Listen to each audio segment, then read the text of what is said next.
क्या आपने कभी सोचा है कि पंजाब में हिंदू, इस्लाम और सिख धर्म के फलने फूलने से पहले पंजाब की धरती कैसी रही होगी? पंजाब में किस धर्म को लोग मानते होंगे? पंजाब की धरती पर हिंदुओं राजाओं के आने से पहले पंजाब की भौगोलिक स्थिति कैसी होगी?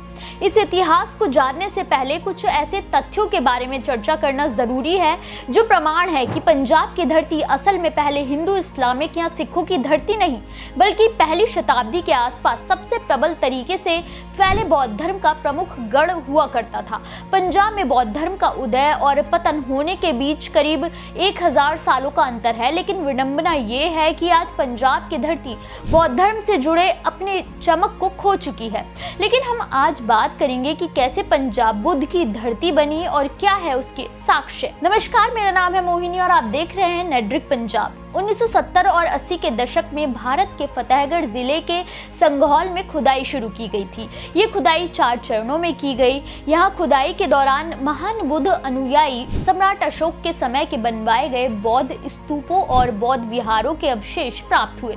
संघौल की खुदाई के दौरान अशोक द्वारा बनवाए गए 5 बौद्ध स्तूपों के साक्ष्य मिले थे। वहीं करीब 117 गांधार, मथुरा कला की मूर्तियां और अवशेष और कीमती पुरावशेष प्राप्त हुए थे। ये वो साक्ष्य हैं जो प्रमाणित करते हैं कि पंजाब की धरती कभी बौद्ध धर्म का एक प्रमुख केंद्र हुआ करता होगा।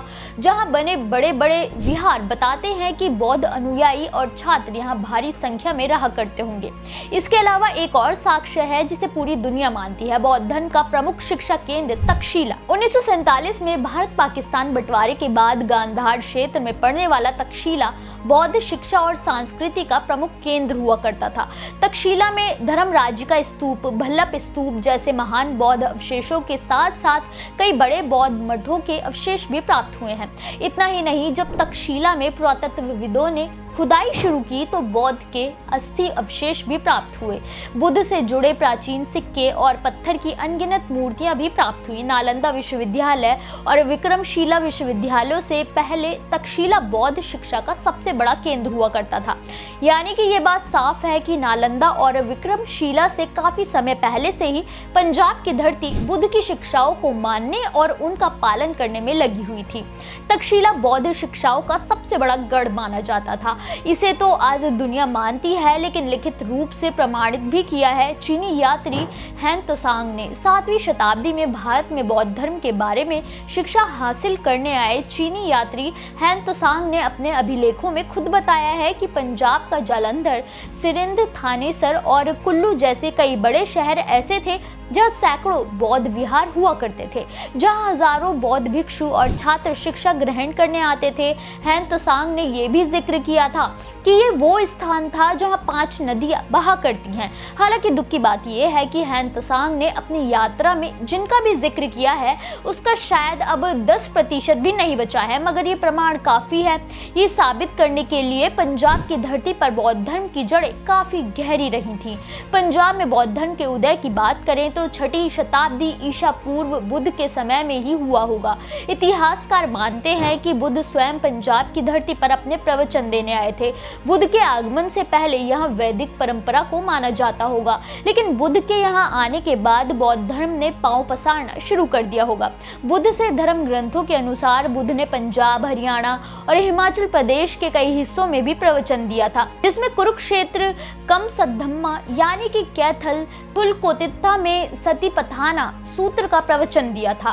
थानेसर में ही कुलीन परिवार से आने वाले रथपाल ने बुद्ध से प्रभावित होकर बौद्ध धर्म अपना लिया था। इसके अलावा गुंजरावाला, कलूता, टाकी, असनूर, सियालकोट और अग्रोहा जैसे कई शहरों के नाम दिए गए हैं जहां बुद्ध ने प्रवचन दिया था। पंजाब एक समय में मध्य एशिया और भारत के बीच बौद्ध धर्म को फैलाने वाला सेतु बन गया था। खासकर अशोक के आने के बाद उन्होंने पंजाब के गांधार और योना क्षेत्र में बौद्ध धर्म का प्रचार प्रसार करने के लिए 2 प्रमुख भिक्षुओं मंजदंतिका और महारक्षित को दोनों स्थानों पर भेजा था, जिसका जिक्र हेन त्सोंग के लेखों में भी मिलता है। वहीं हम पंजाब के गुरदासपुर, होशियारपुर के औदुंबर और कुनूद वंश को नहीं भूलना चाहिए, जिनके शासनकाल में इन शहरों को बौद्ध धर्म का गढ़ माना जाता था। उनके शासनकाल में जारी सिक्कों पर बौद्ध स्तूप उकेरे हुए थे। वहीं कुषाण काल में राजा कनिष्क ने बौद्ध धर्म के विस्तार के लिए चौथी परिषद का आयोजन किया, जो कि लगभग 78 से 101 ईस्वी के आसपास का समय किया गया था। इस परिषद में महायान संप्रदाय से जुड़े कई प्रमुख धर्म ग्रंथों का संकलन किया गया है। कुषाण काल में तक्षशिला पर भी काफी ध्यान दिया गया, यानी कि हम ये कह सकते हैं कि कुषाण काल में पंजाब बौद्ध धर्म के सैद्धांतिक विकास का प्रमुख केंद्र बना था।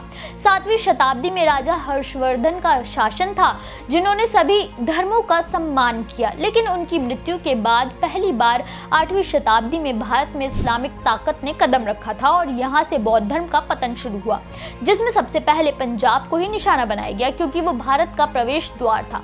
मुस्लिम शासकों के हमले से बौद्ध संरचनाओं और उनकी परंपरा पर गहरा आघात किया गया और 13वीं शताब्दी तक बौद्ध धर्म के खिलाफ बड़ी साजिशें हुई और इस्लामिक ताकतों ने बौद्ध धर्म से जुड़े अवशेषों को तबाह करने में कोई कसर नहीं छोड़ी थी। नतीजा ये हुआ कि पंजाब की धरती से बौद्ध धर्म लगभग पूरी तरह से समाप्त हो ही गया। हिंदू शासकों ने भी हिंदू धर्म को बढ़ावा दिया और बौद्ध धर्म को खत्म होने दिया।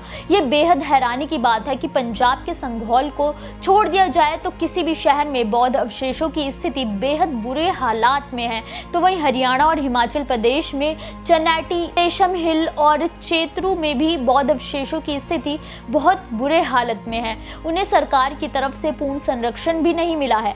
कभी बौद्ध धर्म का प्रमुख केंद्र रहने वाला पंजाब आज बौद्ध धर्म की चमक खो चुका है, जो शायद अब कभी नहीं लौटेगी। ऐसी और जानकारी के लिए हमारे चैनल को सब्सक्राइब करें। वीडियो अच्छा लगा हो तो लाइक करना बिल्कुल ना भूलें।